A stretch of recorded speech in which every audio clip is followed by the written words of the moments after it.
Nous retrouvons nos invités pour la suite du débat. Pastor Edo Komi, Ibrahim Mathiaï et Adam Adjaranou. On prend la direction de Conakry en Guinée.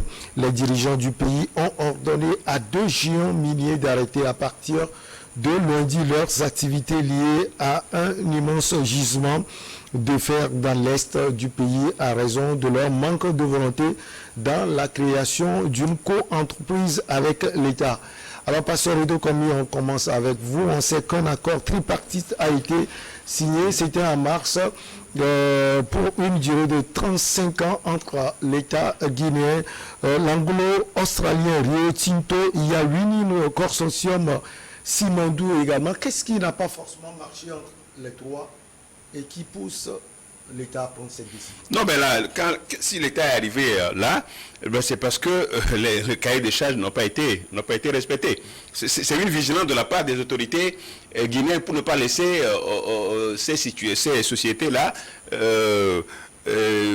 travailler, s'enrichir au dos des populations autochtones. Je crois que, comme vous le rappelez, dans le mois de mars dernier, il y avait justement un accord qui était clair, et le président de la transition guinéenne était clair et voulait quand même que les sociétés qui viennent exploiter les ressources minières, le gisement minier de la Guinée puissent investir dans le pays. Et maintenant, le fait que les deux sociétés doivent être en co-exploitation. Et la question qu'on se pose, est-ce que il y a des rapprochements entre les deux sociétés? C'est vrai que c'est des sociétés de même pays. Maintenant, est-ce qu'il y a une même vision par rapport à l'exploitation?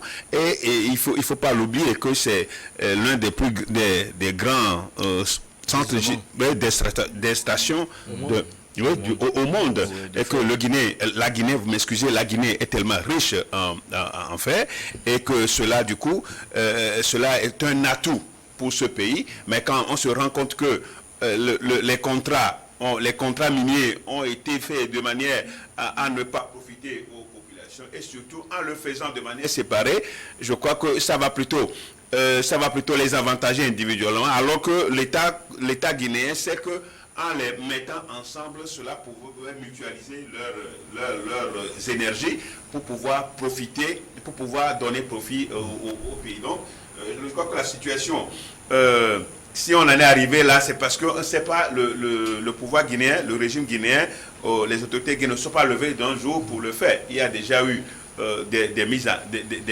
en demeure par rapport à la situation, et aujourd'hui on est arrivé à la fermeture. Je crois que cette fermeture est provisoire, et que les responsables de ces sociétés vont naturellement se concerter pour pouvoir répondre au cahier de charges, surtout à l'accord de mars dernier. Alors, quel est le thème, Ibrahim Matia, de l'accord? On sait déjà que l'accord prévoit la construction d'un chemin de fer d'environ 670 km pour relier le corridor minier à un port minéralier sur la côte guinéenne au sud de Conakry.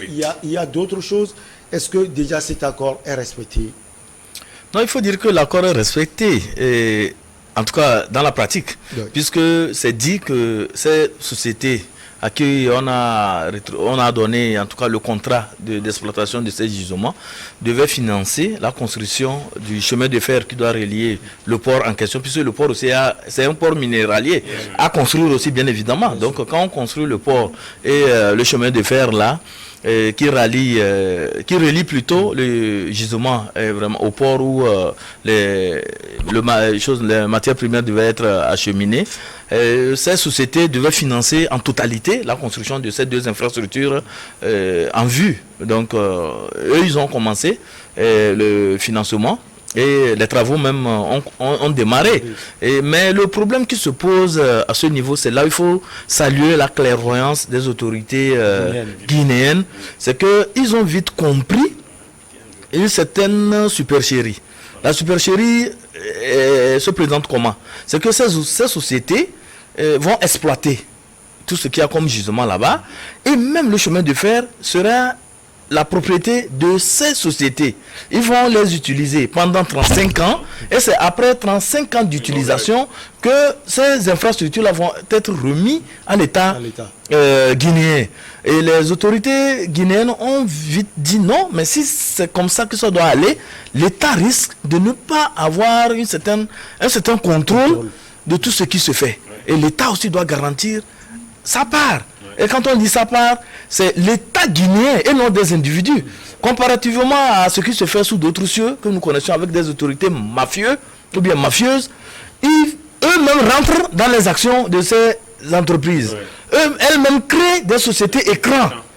Et ceci sur le dos du contribuable, sur le dos de l'État. Et ils le font à leur propre chef. Et les intérêts, c'est dans leur propre poche. Et vous les voyez, au bout de quelques temps, elles deviennent des multimillionnaires ou bien des multimilliardaires. Et ceci au détriment de l'État. Mais au niveau de la Guinée, Doumbouya et ses colonels se sont dit non, il faut travailler pour l'État. C'est ça aussi le patriotisme. Quand nous appelons les autorités dans tous les pays, surtout en Afrique, à aller vers le patriotisme, c'est cela. Cet élan patriotique à aimer son pays. Doumbouya et ses amis colonels ont dit non, il faut veiller à ce que l'État guinéen ait sa part dans tout ce qui va se faire autour de ce gisement de fer. Et donc vous allez voir, vous verrez que avec les accords tripartites, puisque maintenant c'est une société qui sera créée, l'État a sa participation de 15% au sein de cette société de façon gratuite, bien évidemment.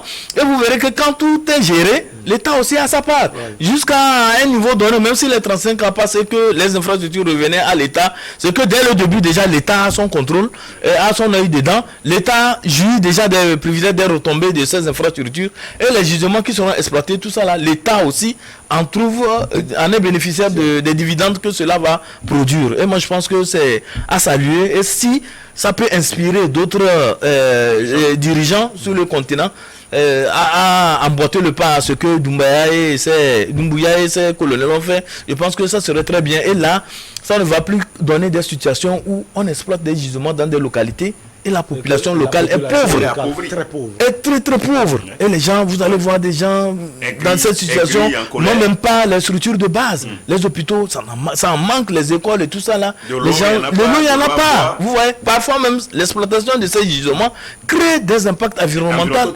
Mais oui, des impacts environnementaux très préjudiciables. Mais si nous prenons le cas de ces gisements, c'est qu'il n'y a pas eu dès le départ un travail de contrôle et d'études sérieuses d'impact environnemental par rapport à ce projet. Vous allez voir que même il y a eu des rapports même qui ont été dressés. La Banque mondiale même dit que quand on va commencer l'exploitation de ce gisement, ça aura un impact environnemental sérieux et même ça va affecter la biodiversité. Vous savez que c'est une zone montagneuse et c'est là où il y a beaucoup plus de chimpanzés et c'est une race vraiment très protégée en Afrique. Et là, le fait de commencer par dynamiter les montagnes, tout ça pour construire les tunnels et tout ça, ça crée vraiment un problème sérieux en matière de survie de ces animaux. Et il y a tout ce volet-là aussi qui entre en ligne de compte. L'État a obligation de veiller à tout cela. Et même le côté économique de la chose, c'est que l'État voudrait avoir sa participation au sein des infrastructures-là et le port et le chemin de fer et même le gisement lors de l'exploitation. L'État voudrait avoir sa part aussi pour pouvoir financer bien évidemment les services sociaux de base et améliorer les conditions de vie des populations. Ça vraiment c'est à saluer. C'est à saluer. L'État, comme Ibrahim Macha l'a dit tout à l'heure, Adam Adjornou, l'État constate un manque de volonté manifeste des deux entreprises, si on peut le dire, dans ce partenariat gagnant-gagnant entre les deux parties. Oui, vous savez, au-delà aujourd'hui des aspects qu'en train de montrer aujourd'hui la junte au niveau de la Guinée, qui, à mon sens, il y a de ces aspects-là qui sont modélisables, qui peuvent servir aux autres pays. Parce que vous savez, il y a très longtemps que l'Afrique a été victime de ses propres ressources. Et c'est sûr d'ailleurs même ces facteurs-là que nous prêtons pratiquement à raillerie.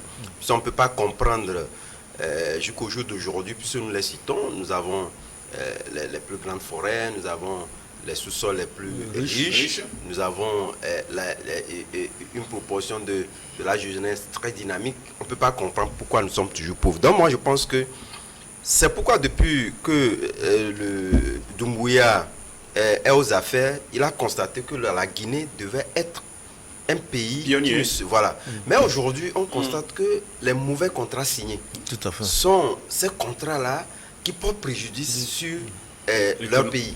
Parce que c'est un pays immensement riche. C'est vrai, lorsque nous comparons ce pays-là avec les autres pays, il a eu, à un moment donné, des retards, mais je pense que si nous nous focalisons du fait que nous avons des autorités qui pensent d'abord l'intérêt général, ce qui n'est pas le cas, si nous prenons pratiquement les gouvernants que nous avions connus, les 10 ans d'Alpha Condé, et ce qui d'ailleurs même les pousse à toujours se maintenir au pouvoir, l'un de ces facteurs, c'est justement de s'enrichir et s'enrichir sur le dos des Guinéens, puisque lorsque nous parlons du Sud, c'est un patrimoine national.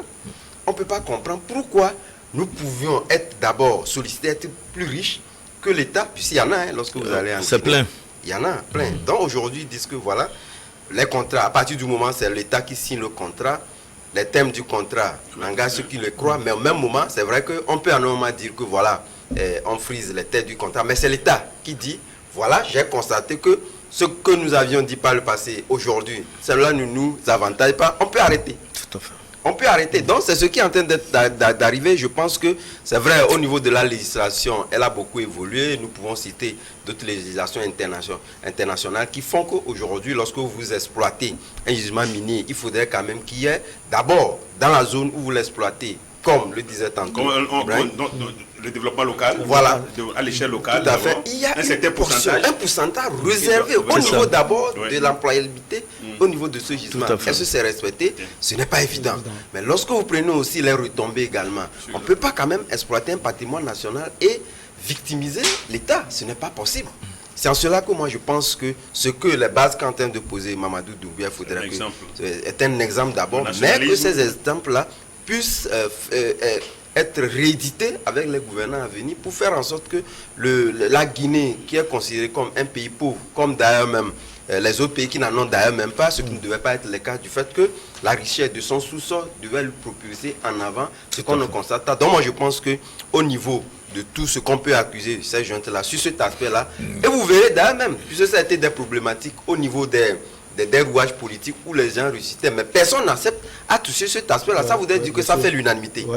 Ça fait l'unanimité au niveau de tous les partis politiques qui savent que si l'on veut véritablement fouiller avec la criette pour mettre en difficulté les politiques, la plupart du temps, c'est donc de toutes les façons, personne n'y touche.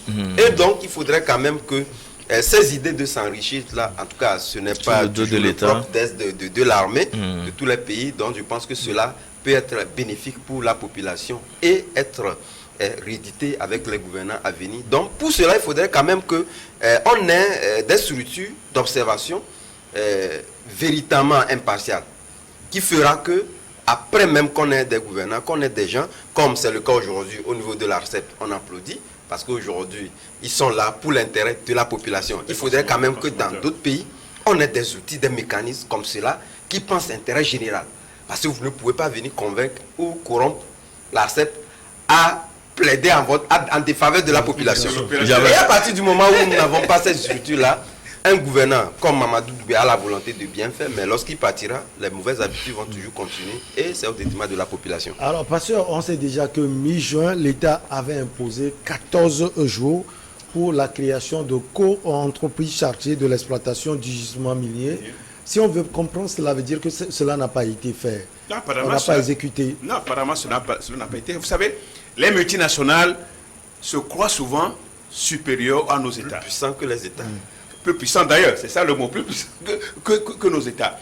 Et attention, si vous touchez à ces multinationales, c'est comme si votre pouvoir est glissé. Et la plupart l'ont perdu aussi. Votre pouvoir risque de partir.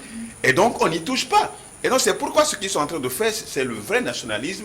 Et ça va profiter à l'État guinéen d'avoir quand même de quoi subvenir, de quoi financer, de quoi investir pour les populations et surtout pour les populations locales.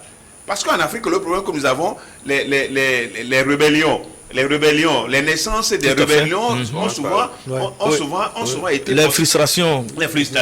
Quand les gens prennent les armes, quand vous prenez le Niger, tout ça là où quand on essaie le pétrole, où les populations sont plus pauvres. Donc, pour eux, le seul recours, c'est de prendre des armes. C'est la base. C'est la base. Vous rappelez de Chad au Nigeria, avec le delta du Niger. Et surtout que dans la zone là, le militant des droits de l'homme qui a été Ogoni, qui a été assassiné, Kinsarowiwa, sous le régime de Abacha. Donc vous comprenez que ce qui se joue aujourd'hui en Guinée, c'est le non-respect des États. Je crois que ça vaut pour tous les pays. Ou quand les multinationales viennent s'installer, c'est fini. Et elles se croient au-dessus de tout. Et puis, même quand vous voyez les employés, le traitement des travailleurs, c'est misérable. Ils ne respectent rien. Et parce que ces sociétés-là pensent qu'à tout moment, elles peuvent aller soudoyer les dirigeants, les autorités, et puis donc le boulevard est ouvert pour eux. Donc je pense certainement que ce qui se fait est de bonne guerre, et nous ne pouvons que saluer cela. Et Adam a dit quelque chose de très important. Moi j'ai échangé avec nos collègues de la société civile qui se mobilisent déjà justement comme il a dit pour être debout, pour être debout. Et pour être debout, si on n'est pas debout, même après Doumbouya, les vieilles habitudes risquent encore de revenir. Et comme ça, bon, on va revenir, on reviendra à cas de départ. Donc je crois certainement que la société civile qui se mobilise déjà pour accompagner le président Doumbouya et lui permettre d'avoir des leviers solides pour poursuivre cette œuvre-là, même si après la transition, qu'il y a quand même une suite, que ces actes-là de nationalisme, puissent se poursuivre et poursuiter avec Ibrahim tout à l'heure qui a dit que ça doit servir de modèle pour les autres. Pour que nous sommes riches, nous avons des forêts, nous avons tout. Mais on se retrouve toujours à zéro parce que ces ressources-là ne nous profitent pas. Et il va falloir fondamentalement que chaque État puisse s'inspirer de ce qui se fait en Guinée. Quoi qu'on dise, la Guinée donne, les autorités militaires en Guinée donnent quand même d'exemples en matière de gestion, en matière de lutte contre la corruption, de bonne gouvernance et de pouvoir générer à l'État des moyens pour sa politique. Ibrahim Bacha, cela veut dire que, avant de vous retrouver, cela veut dire que le dialogue n'est toutefois pas rompu totalement. Non, pas du tout. On peut toujours continuer à discuter. Tout à fait, non, c'est pas rompu. Justement, c'est parce que l'État a constaté que dans l'exécution de ce projet, dans la mise en œuvre de ce projet, le point co-entreprise n'était pas pris en compte. Ouais. Et donc, il y a eu encore un dialogue et ces deux sociétés-là, minières, étaient ouvertes. Donc, les discussions ont abouti aux conclusions de la dernière fois. Je pense que pour le 25 mars dernier, l'accord cadre, ce n'était pas encore cela. C'était peut-être des ententes préalables, mais dont le contour n'était pas bien cerné. Bon, maintenant, avec la discussion qui s'est passée tout récemment, oui, bon, avec la discussion la dernière fois, les choses semblent aller pour de bien, parce que le ministre même qui s'en charge des mines, je pense au niveau de la Guinée, si je ne me trompe pas, a estimé que maintenant la part de l'État est prise en compte et c'est garanti au niveau du projet et que même on va jusqu'à donner 15%.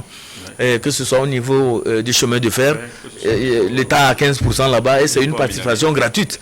Et au niveau du port minéralier aussi, l'État a 15%. Donc je me dis que la part de l'État est garantie dedans. Et je faisais le parallèle avec certains contrats dans certains pays en Afrique. Je vous dis que nous avons certains dirigeants qui sont des voyous, qui créent leur propre société, Non, je vous dis, ce que je vous dis, c'est sérieux. Qui créent leur société. On ne veut pas donner des pays. Non, on ne cite pas les pays, mais nous voyons ce qui se passe. La part de l'État est nulle. Et ces dirigeants-là sont là seulement et ne font que siphonner l'économie.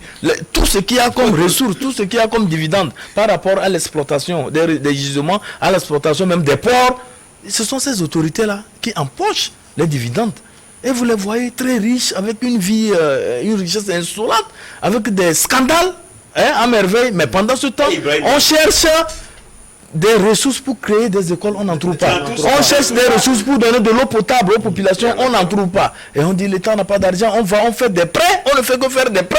Et pendant ce temps, les gens, même les individus, ils sont immensement riches. Et ça, je pense que les dirigeants de tous les pays africains, pour aller vers le développement de l'Afrique, puisque les gens estiment que nous sommes en retard. Et nous sommes d'accord que l'Afrique est en retard en matière de développement. Mais pour se développer, il va falloir qu'on soit sérieux, qu'on change surtout les façons de gérer.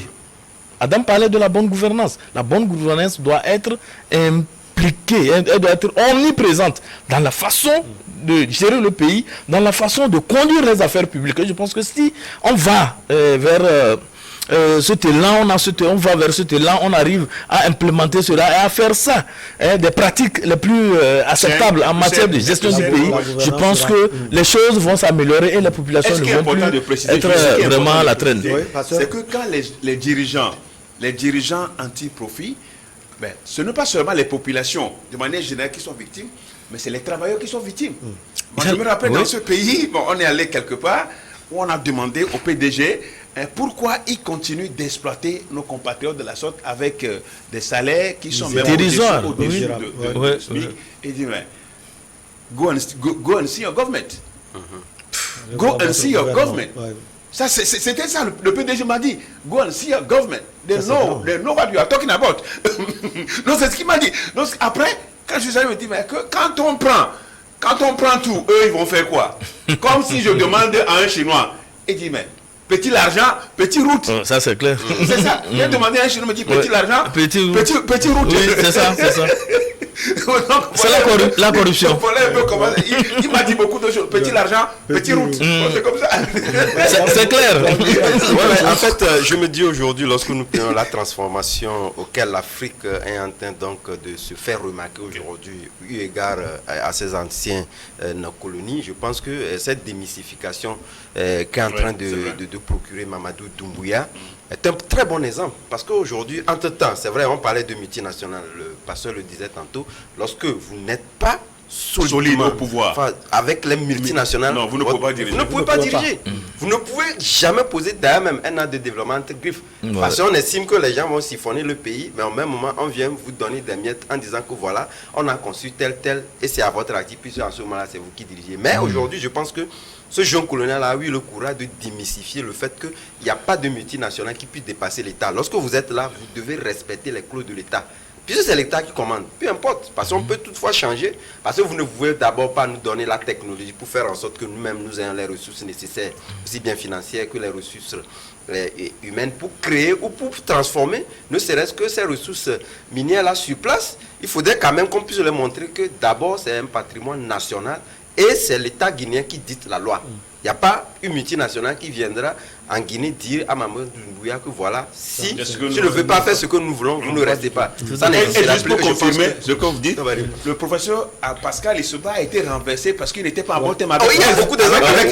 Les exemples sont là. Il a été assassiné parce que je sais pas. Les exemples peuvent se multiplier. Il a été renvoyé. Bien sûr, parce qu'il a perdu le pouvoir. Il a perdu le pouvoir. Renversé. Laurent Gbagbo. Ils viendront vous le dire face à face, mais vous ne pouvez rien parce que nous sommes en Afrique. Ça, c'est clair. Ça cause problème. Et le plus souvent, c'est parce que nous n'avons pas de patriotes, c'est tout. Si nous avons des patriotes, des gens qui savent que l'intérêt général doit primer sur l'intérêt individuel, je pense que les choses iront. Même si vous perdez le pouvoir, si vous arrivez à défendre votre pays, je pense que le pays va vous le reconnaître. Vous êtes fiers. Voilà. C'est le cas avec Laurent Gbagbo. Nous avons vu Laurent Gbagbo à la Haye, ce que tout le tintamarre que ça a créé là-bas. C'est parce qu'à un moment donné, bon, au moins les gens avaient certains sentiments envers lui. Les gens ont... Il a défendu l'intérêt de la Côte d'Ivoire. Et les gens le l'ont reconnu. Au Mali, les sanctions prises contre Assimi Goïta et tout ça là, malgré tout ce que les Occidentaux ont fait, toute la propagande faite autour. Un mois de salaire, il n'allait même pas beaucoup de choses. Une propagande vraiment, et beaucoup de campagnes de, comment on l'appelle, de dénigrement, de désinformation qui ont été vraiment orchestrées autour de ce pouvoir de la junte du Mali. Mais quand il y a l'élan patriotique qui a prévalu là-bas et que le peuple était en symbiose avec Assimi Goïta, vous avez vu ce que ça a entraîné. L'élan patriotique, ça c'est très important, ce côté. Oui. Est-ce que vous pensez que cette décision de Mamadi Doumbouya et de tout ce qui l'entoure, cette décision ne sera pas percée, si on peut le dire ainsi, par des Guinéens eux-mêmes pour pouvoir le contrarier dans la décision? Mais bien sûr, nous avons toujours les mauvaises graines. Et ça existe partout. Il y a ce que nous appelons en tout cas je sais pas, des renégats. C'est-à-dire ils sont dans le pays, mais ne travaillent pas pour les intérêts du pays. C'est des gens, ils sont au service de l'extérieur. Il y en a plein. Vous avez, c'est monnaie courante, vous avez vu l'Afrique après les indépendances, tous ces bouillons là, ces bouffons qui ont pris le pouvoir. Vous savez comment ça s'est passé?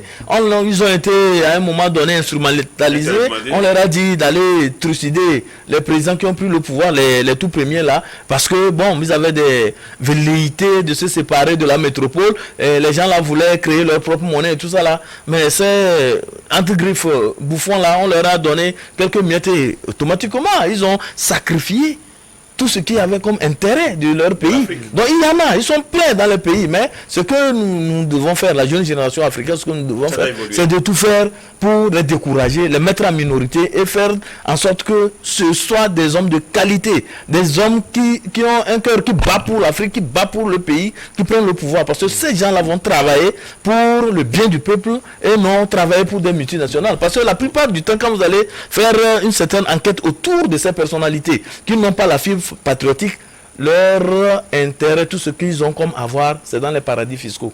C'est à l'extérieur. Oui, pour ajouter à ce qu'il a dit, moi je cite toujours un exemple. Lorsque nous prenons la guerre guinéenne aujourd'hui, vous constaterez véritablement que c'est la fibre patriotique dont nous parlons. Et tout pour ce que vous avez en commun, en partage, rien ne peut vous diviser par rapport à ça. Tout à fait. Vous voyez, lorsque nous revenons en Afrique, il suffisait tout simplement qu'une multinationale te dise que voilà, toi, nous voulons que tu agisses comme tel. Parce que nous pensons que toi, tu peux le changer. Tout à l'heure, vous allez constater qu'il y a un déphasage avec l'intérêt général de la population qui devait, pour rien au monde, ne devait se diviser par rapport à ça. Mais en Afrique, vous voyez, que ce soit dans tous nos pays, c'est comme cela. Lorsqu'il faudrait quand même que nous battons, rester soudés sur ce qui nous unit, vous allez constater que pour des intérêts personnels, les gens tout de suite laissent ça en lambeaux et pratiquement c'est nous qui partons. C'est la même chose avec les projets de développement. Vous allez voir les institutions financières qui financent et vous allez voir des individus qui sont placés sur le projet, mais tout ce qu'ils font, c'est de tout faire pour amasser. Ils mettent ça dans mettre ça dans la complicité avec ces bailleurs. Il y a des parties, des contreparties. De grandes contreparties. C'est comme ça. C'est des fonctionnaires. Eux aussi veulent se réaliser au point de vue social. Donc si vous vous montrez con, il va falloir qu'ils s'acoquinent avec vous aussi pour prendre de l'argent et partir. C'est vous qui perdez. C'est vous qui perdez. Oui, lui s'en va. Il n'est pas comme si le travail était fait. Il n'est pas dans le pays. C'est pourquoi il y a des routes dans certains pays. C'est des routes bitumées plus de 3 fois. Mais quand vous allez là-bas, il n'y a même pas de traces de bitume là-bas sur les routes. Et qui exploite d'ailleurs le gisement lorsque vous les constatez comme si c'était un territoire conquis. C'est-à-dire que les Occidentaux sont venus, ils ont gagné la guerre, ce territoire les appartient. Donc ils exploitent ça tout comme si ils savent qu'après tout, bon, ils partiront. Voilà, tout ce qui a comme des règlements environnementaux, c'est pas leur problème. C'est vous qui allez subir. On marque la pause pour le journal. On vous retrouve pour la suite de l'émission.